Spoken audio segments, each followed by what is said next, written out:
Avinashi Revathi nursing கல்லூரி சார்பில் புத்தகம் வாசிப்பு குறித்த விழிப்புணர்வு ஏற்படுத்தப்பட்டது. திருப்பூர் மாவட்டம் அவிநாசி அருகே உள்ள ரேவதி பார்மசி மற்றும் பாராமெடிக்கல் கல்லூரி சார்பில் புத்தகம் வாசிப்பு குறித்த விழிப்புணர்வு நிகழ்ச்சி மற்றும் திருவாங்கூர் சமஸ்தான ராணி பத்மஸ்ரீ கௌரி லட்சுமிபாய்க்கு பாராட்டு விழா நிகழ்ச்சி நடைபெற்றது. இதில் கல்லூரி நிர்வாக அறங்காவலர் ரேவதி ஈஸ்வரமூர்த்தி முன்னிலை வகித்தார். கல்லூரி நிர்வாக இயக்குநரும் அறங்காவலருமான டாக்டர் அரி வரவேற்று பேசினார். ஒருங்கிணைப்பாளர் சுபகிருஷ்ணன் மற்றும் கல்லூரி நிர்வாக அலுவலர் டாக்டர் எமரால் பொன்னையன் செல்வன் சிறப்பு விருந்தினரை கௌரவித்து பேசினார். நிகழ்ச்சியில் நாளிதழ்கள் வாசிப்பதால் ஏற்படக்கூடிய நன்மைகள் குறித்து விளக்கி பேசினார்.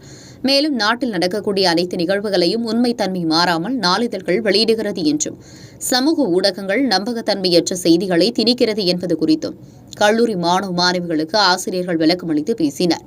நிகழ்ச்சியின் ஒரு பகுதியாக இன்றைய தமிழ், மலையாளம் மற்றும் ஆங்கில நாளிதழ்கள் மாணவ மாணவிகளுக்கு வழங்கி படிக்க வைத்தனர். இதையடுத்து பத்மஸ்ரீ விருது பெற்ற திருவிதாங்கூர் சமஸ்தான மகாராணி கௌரி லட்சுமிபாயிற்கு பாராட்டு விழா நடைபெற்றது. இதில் அவரது சமூக சேவையை பாராட்டும் வகையில் கல்லூரி நிர்வாகம் மற்றும் மாணவ மாணவிகள் பரிசு வழங்கி கௌரவித்தனர். விழாவில் கல்லூரி மாணவ மாணவிகள், பேராசிரியர்கள் கலந்து கொண்டனர்.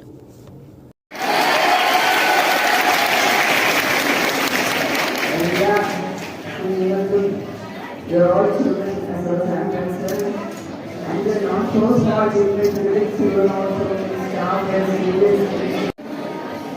I'm very happy to be here. My friends and I are very happy to be here. Lord, a very, very brief visit. We are running from pillar to post. Have you heard of P.T. Usha? You want to see her in action? I will run. But I'm very happy that you come here so briefly.